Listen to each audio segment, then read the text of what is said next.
បាទសួស្តីបងប្អូនអញ្ចឹងថ្ងៃហ្នឹងខ្ញុំធ្វើ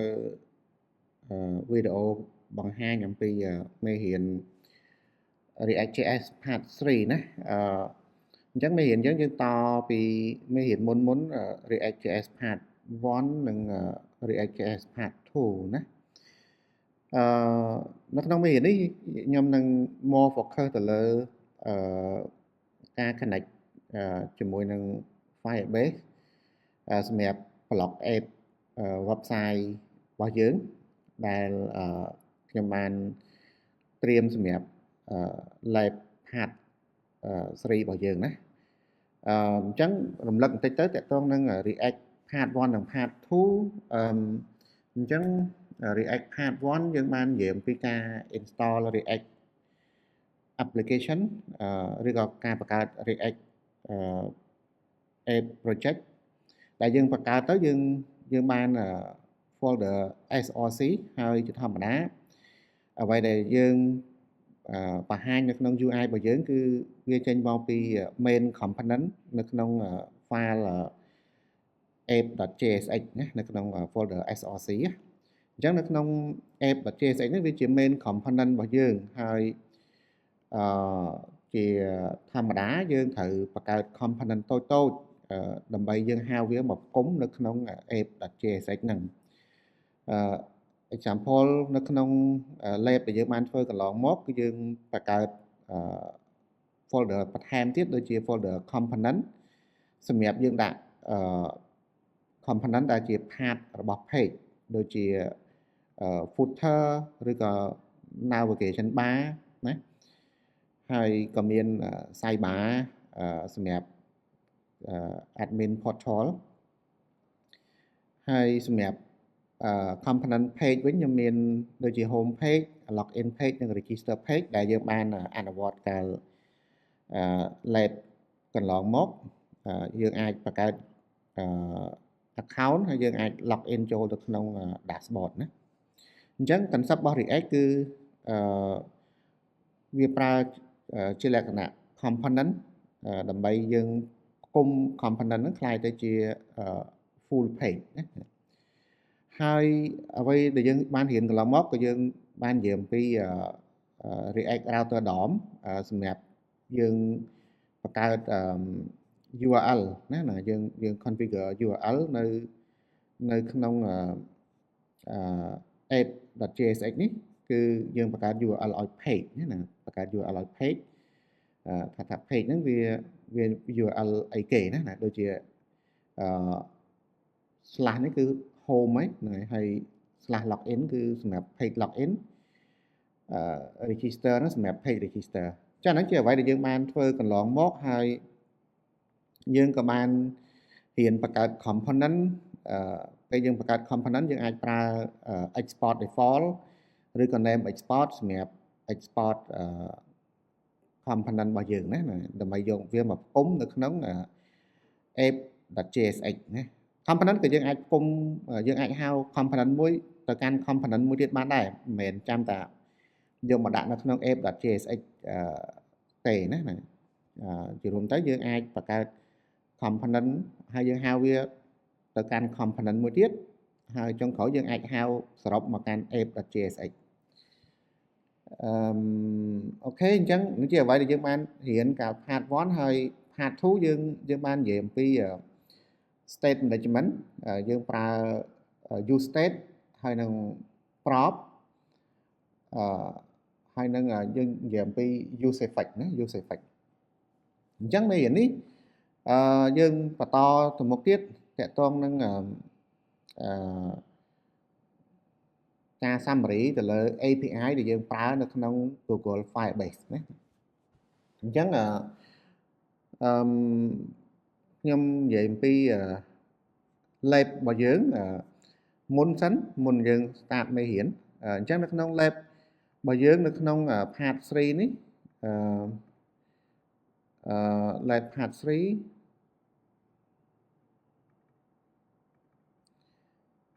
អ្វីដែលយើងធ្វើបាននៅក្នុង lab នេះគឺយើងអាច save data បានយើងអាច save data បាន ចូលទៅក្នុង React ចូលទៅក្នុង Firebase របស់យើងអញ្ចឹងនេះគឺជា website របស់យើងបើខ្ញុំចូល home page ចេះនេះគឺ post ដែលខ្ញុំបានបង្កើតពីមុនមកអញ្ចឹងយើងអាច log in ដូចការ lab part 2 អញ្ចឹងគ្រាន់ថានៅក្នុង lab នេះគឺខ្ញុំបានបន្ថែមមួយទៀតគឺខ្ញុំបានសេរីកន្លែង admin portal កន្លែង overview នេះទៅជា statistic នៃ post របស់យើងថាមានប៉ុន្មាន post អញ្ចឹងណាបន្តមកយើងមាន manage post យើងអាច create new post ហើយកន្លែងដែលយើង create post ឧទាហរណ៍ test អញ្ចឹងទៅហើយយើងអាចរកអត្ថបទអីមកពេញចូលអញ្ចឹងទៅខ្ញុំឧទាហរណ៍unplus image ខ្ញុំរក unplus image មួយខ្ញុំទៅហើយខ្ញុំយករូបមួយនេះមកប្រើcopy image URL ហើយខ្ញុំដាក់រូបនេះចូលហើយខ្ញុំចេះដាក់រូបខ្ញុំចេះដាក់អីអត្ថបទអីចូលអញ្ចឹងណា it just for testing ណា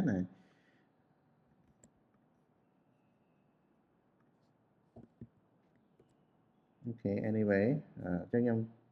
public post ណាអញ្ចឹង test មិញហ្នឹងគឺវានៅលើហ្នឹងអញ្ចឹងខ្ញុំអាច save test ហ្នឹងបានវា store ចូលទៅក្នុង Firebase អញ្ចឹងអានេះជា UI របស់យើងនៅក្នុង admin portal ដែលយើងអាច manage post យើងអាច update post ដែលយើងសរសេរមិញហ្នឹងឧទាហរណ៍ test 001 update post ហ្នឹងយើងអាចកែ title យើងអាចកែ content យើងអាច delete post ហ្នឹងឬក៏យើងអាច create post ថ្មីណាហើយនៅពេលដែលយើង post ហ្នឹងហើយយើងបង្កើត post ហើយយើងអាចមើលនៅក្នុង front end របស់យើងអានេះខ្ញុំត្រូវ log out សិនហ្នឹងហើយអញ្ចឹងខ្ញុំចូលមក block អញ្ចឹងនេះគឺ test 001ហ្នឹងណា test 001ហ្នឹងអញ្ចឹងនេះគឺជា post detail ដែលយើងអាចចុច click read more ទៅយើងអាចមើលឃើញ detail ណាអញ្ចឹងនេះជា lab part 3របស់យើងហើយនៅក្នុងមេរៀនខ្ញុំគ្រាន់តែ summary ថាតើយើងប្រើ API ខ្លះដែលយើងអាច manage post របស់យើងបានណាអញ្ចឹងអានេះជាអ្វីដែលយើងមានទេហើយ Google Firebase របស់យើងពេលដែលយើងបង្កើត post ឬអីហ្នឹងគឺយើងអាចមើលនៅក្នុង Google Firebase ណា Google Firebase យើងអាចចូលទៅក្នុង project របស់យើងហើយអានេះតកតង authentication អានេះតកតង user ដែលយើងបង្កើតតាមរយៈ front end ហ្នឹងចានេះគឺជា user ដែលខ្ញុំបានបង្កើតកន្លងមកហើយមានកូនសិស្សខ្លះគាត់បង្កើតតាមFirebase របស់ខ្ញុំដែរហ្នឹងខ្ញុំដាក់ឲ្យតាម lab ទៅគឺយើងធ្វើតាមណា anyway អញ្ចឹងនេះគឺ user ដែលយើងបង្កើតហើយ user ទាំងអស់ហ្នឹងគឺយើងអាចប្រើសម្រាប់ login បានហើយមួយទៀតគឺនៅក្នុង Firestore នេះគឺជា post content ឬក៏ post document ដែលខ្ញុំបាន post យើងអាចចុចលើ query builder នេះដើម្បីមើលទិន្នន័យហ្នឹងជាដូច table អញ្ចឹងណាអញ្ចឹងនេះជា post ដែលយើងបាន post ពី React application យើងមកណាអញ្ចឹងអ្វីដែលយើង post យើងត្រូវយើងអាចមកមើលនៅក្នុង Firebase backend នេះបានបាទអញ្ចឹងនៅក្នុងpart ទី3នៃមេរៀន React.js នេះយើងនឹងនិយាយអំពី Firebase Authentication API Call actually អានេះយើងបានអនុវត្តទាំង lab part 2 ម្លេះណាហើយទី2យើងនិយាយអំពី Cloud Firestore Database API Call ហើយទី3យើងនិយាយអំពីការ deploy ទៅក្នុង GitHub page អញ្ចឹងអានេះគឺជា code snippet ដែលយើងបានអនុវត្តរួចហើយតាំងពី lab មុនអញ្ចឹង method create user with email and password method ហ្នឹងគឺយើងប្រើសម្រាប់យើងបង្កើត new account នៅក្នុង Firebase Authentication ណាគឺយើងប្រើសម្រាប់បង្កើត new account ដោយយើងប្រើ email address ហើយនិង password ចឹងបើសិនយើងបង្កើត new account បានជោគជ័យយើងនឹង register account ហ្នឹងចូលទៅក្នុង Firebase Authentication ហើយក៏វា automatic sign in the user អញ្ចឹងតើតើនឹង code snippet នេះយើង snippet នេះយើងប្រើនៅក្នុង page register page ហើយយើងប្រើវានៅពេលដែលយើងចុចលើប៊ូតុង submit នៅក្នុង register form របស់យើងណាអញ្ចឹងពេលយើងចុចលើប៊ូតុង submit ទៅគឺយើង try យើងហៅ method create user with email and password ណាអញ្ចឹង method ហ្នឹងយើង import ពីក្នុង Firebase Auth មកណាយើង import ពីក្នុង Firebase Auth ប្រើសម្រាប់ចុះឈ្មោះ account ថ្មីនៅក្នុង Firebase Authentication ណាអញ្ចឹងខ្ញុំបានបង្ហាញមុនហ្នឹងហើយបើសិនយើងចុះឈ្មោះជោគជ័យទៅយើងនឹងមានបង្កើត user មួយនៅក្នុង Firebase Authentication យើងអាចមើលឃើញនៅក្នុង Firebase backend ហ្នឹងហើយក៏វា log in ហើយយើង navigate ទៅកាន់ row/admin ណាក្នុង admin portal អូខេអញ្ចឹងអានេះយើងបានអនុវត្តរួចហើយអញ្ចឹងខ្ញុំបន្តទៅមុខទៀតmethod មួយទៀតគឺ sign in with email and password អញ្ចឹងអានេះគឺជា authentication method ដែរគឺប្រើសម្រាប់ verify user credential ដែលយើងបានបង្កើតនៅក្នុង Firebase Authentication ណាអញ្ចឹងនៅពេលដែលយើង verify បានជោគជ័យវានឹងបង្កើត access token ហើយក៏ establish the active login session មានថា session ហ្នឹងគឺមាន user login ជោគជ័យអញ្ចឹងវាមាន active login session ដែលបញ្ជាក់ថាយើងបាន login រួចហើយអញ្ចឹងយើងបាន implement method ហ្នឹងនៅក្នុង login page ក្នុង login page អញ្ចឹងនៅក្នុង login page គឺយើង call method ហ្នឹងនៅពេលដែលយើង click ប៊ូតុង login ណានៅពេលយើង click ប៊ូតុង login អញ្ចឹងយើងហៅmethod sign in with email and password ណាហ្នឹងអញ្ចឹងបើយើង sign បានជោគជ័យគឺយើងបង្កើត access token ហើយបើអត់ជោគជ័យទេគឺវាអាច error ណាវាអាច error ខុស username ឬក៏ខុស password អីចឹងទៅណាអូខេមួយទៀតគឺ method on auth state change method នេះប្រើសម្រាប់ track ឬក៏សម្រាប់ continuous listener ដើម្បី track មើលថាតើauthentication របស់យើងមានការផ្លាស់ប្ដូរអត់មានថាវាអាចផ្លាស់ប្ដូរពី login ទៅ log out ឬក៏ផ្លាស់ប្ដូរទៅ log in វិញឬក៏អត់ណាអញ្ចឹងវាធ្វើការ track ណាមើលពីស្ថានភាពឬក៏ state របស់ authentication ដើម្បី keep user log in ឬក៏ log out across page របស់យើងណាអញ្ចឹងយើងប្រើវានៅក្នុង app.jsx ហើយយើងប្រើវានៅក្នុង use effect ណាដើម្បីកន្លែងនេះគឺលើកន្លែងយើង start up ណាកន្លែង use effect កន្លែងនេះempty array មានន័យថាយើង start នៅពេលដែល application start up ម្ដងដើម្បីactivate method authentication state change ណាអូខេអញ្ចឹង method ហ្នឹងយើងប្រើសម្រាប់ track authentication state ហើយមួយទៀតគឺ method sign out method sign out នេះគឺប្រើសម្រាប់ clear authentication token from the browser យល់យើង log out ណាយើង log out អញ្ចឹងទៅវា clear user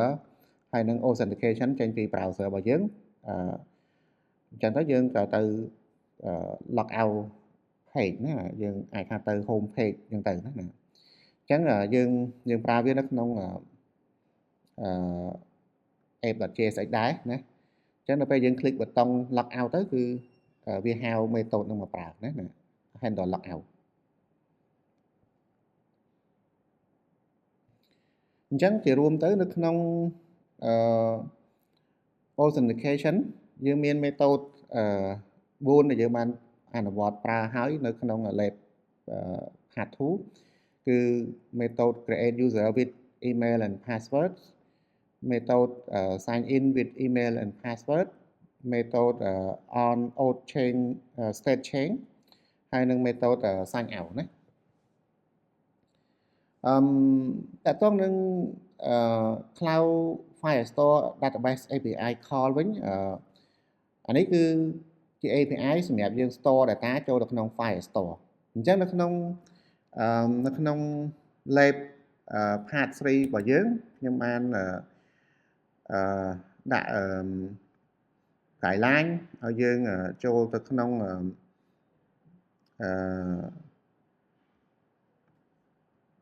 នៅក្នុងហ្នឹងដើម្បី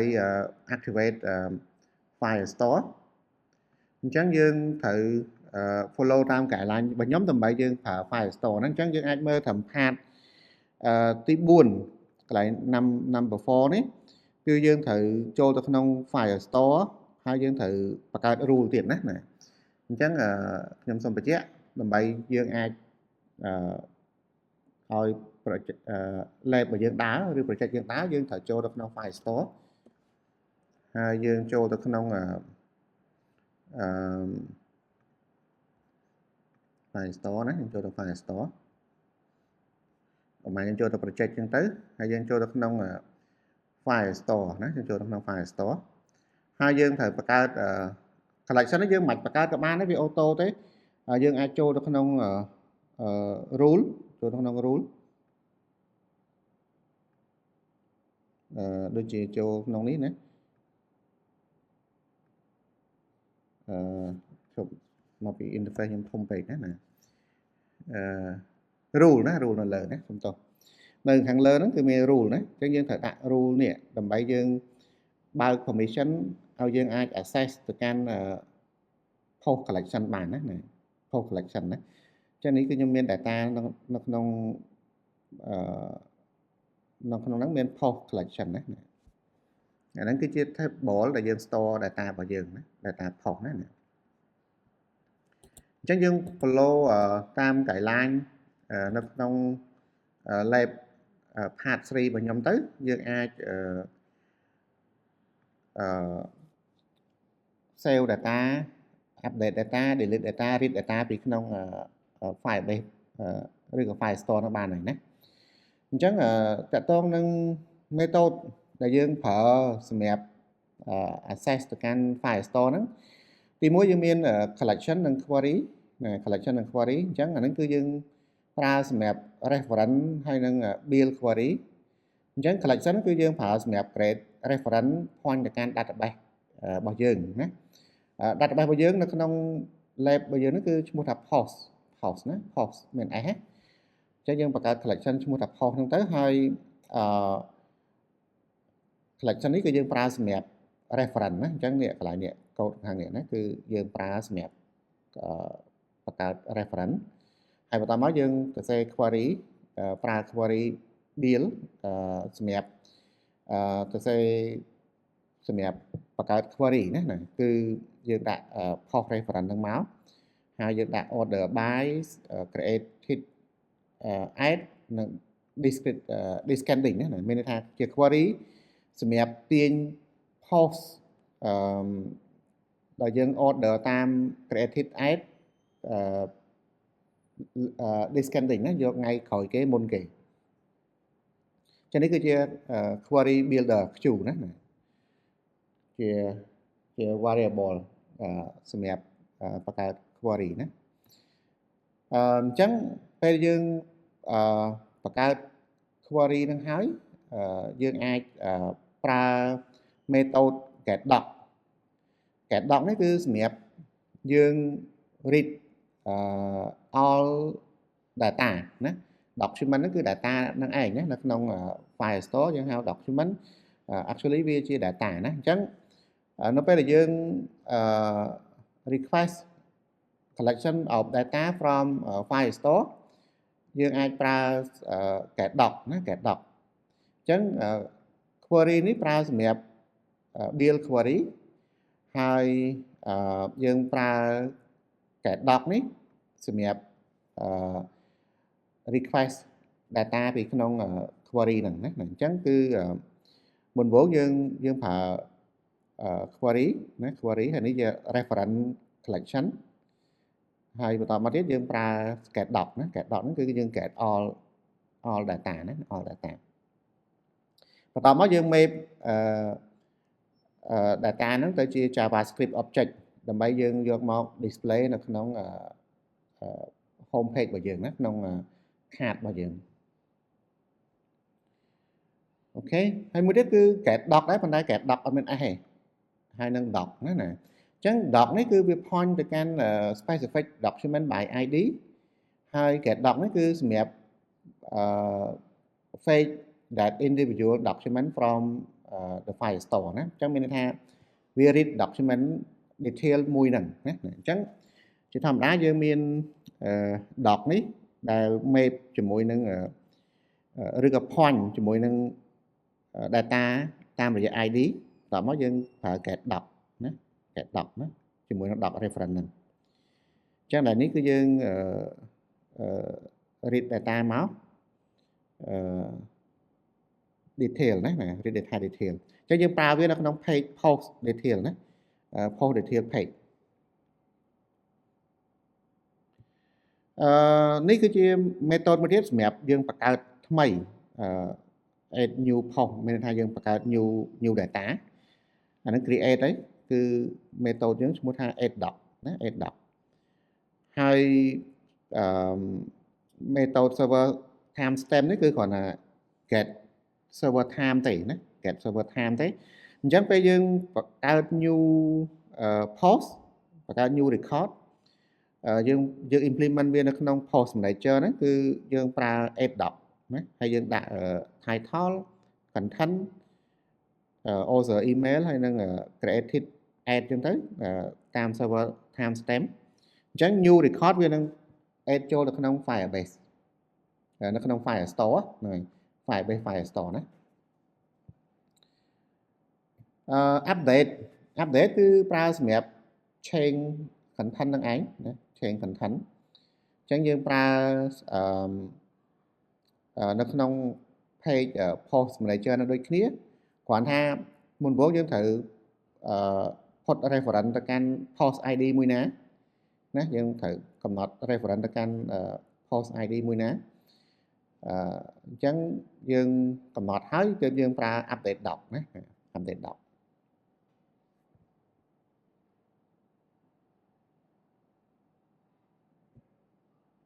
ហើយនេះគឺ delete គឺស្តៀងគ្នាទេគឺយើងមុនមកយើង point ទៅកាន់ id មួយណាហើយបន្តមកយើងប្រើ delete doc ណាអញ្ចឹងនៅក្នុង delete doc ហ្នឹងគឺវាមាន reference ទៅកាន់ id ដែលយើង refer to which post id ណាបន្តមកយើង refresh វាទៅណាយើង refresh វាទៅអញ្ចឹងជាធម្មតាមុន delete យើងប្រើ confirm window ដើម្បីសួរបញ្ជាក់ហើយបើសិនជា OK យើង delete post ហ្នឹងចេញពីក្នុង Firebase ណាអញ្ចឹងជា summary មកនៅក្នុង method ដែលយើងប្រើដើម្បី work ជាមួយនឹង file store ហ្នឹងមានដូចជា collection សម្រាប់ reference ណា doc នេះសម្រាប់ reference ដែរគឺ reference by id query នេះគឺសម្រាប់ build query សម្រាប់ select data get doc នេះគឺសម្រាប់ get all data get doc មាន s get doc អត់មាន s នេះគឺ just select a single data ហើយនេះយើង add new record update existing record delete record ហើយនឹងនេះជា utility function សម្រាប់get date ចេញពី date time ចេញពី server ណា date time ចេញពី server បាទអញ្ចឹងសម្រាប់ method ទាំងអស់ហ្នឹងគឺវាមកនៅក្នុង file store SDK Firebase SDK អញ្ចឹងយើងអត់ចាំបាច់បង្កើត method ហ្នឹងទេគឺយើងគ្រាន់តែ import ពីក្នុង Firebase SDK យកមកប្រើអញ្ចឹងវាមានលក្ខណៈងាយស្រួលហើយយើងគ្រាន់តែ focus លើការ design front end របស់យើងណា សម្រាប់part ចុងក្រោយនេះគឺជាការ deploy នៅក្នុង GitHub page អញ្ចឹងខ្ញុំបានដាក់ guideline នៅក្នុង presentation នេះដែរនៅក្នុងនេះគឺទី1យើងត្រូវកែកន្លែងក្នុង with.config.ts នេះយើងត្រូវដូរកន្លែងនេះគឺជា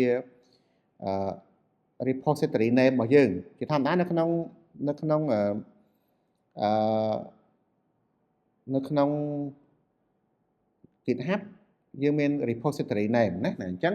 ឧបមាថាដូច project របស់ខ្ញុំនេះខ្ញុំបានធ្វើហើយនៅក្នុង project របស់ខ្ញុំគឺ with នេះគឺខ្ញុំបានកែវានេះគឺ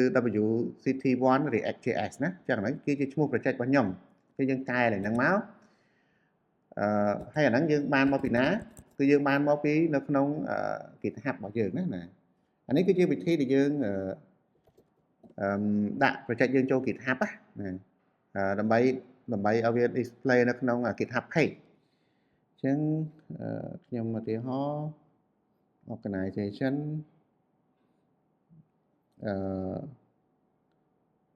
GitHub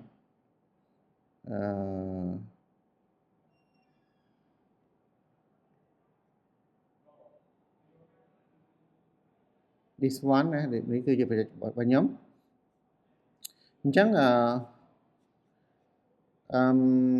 ពេលយើងpushមក GitHub ហើយយើងអាចបានឈ្មោះ project យើងនេះគឺ GitHub wct1 react.js ណានេះឈ្មោះ project របស់ខ្ញុំអញ្ចឹងខ្ញុំយកអាហ្នឹងយកទៅដាក់វានៅក្នុងកន្លែងbase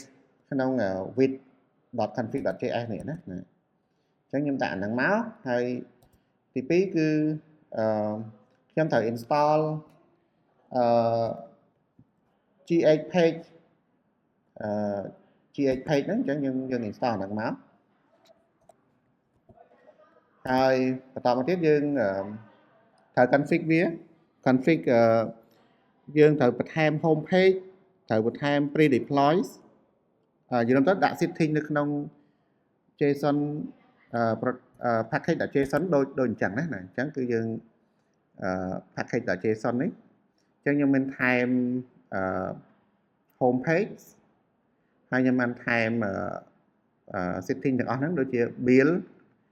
ដូចជា pre deploy ហើយនិង deploy ណាអញ្ចឹងវាមានpre deploy deploy ណា deploy ទៀតណាបន្តមកយើងធ្វើអាហ្នឹងហើយយើង run deploy ទៅយើង run deploy នៅក្នុងម៉ាស៊ីនរបស់យើងអញ្ចឹង npm run deploy npm run deploy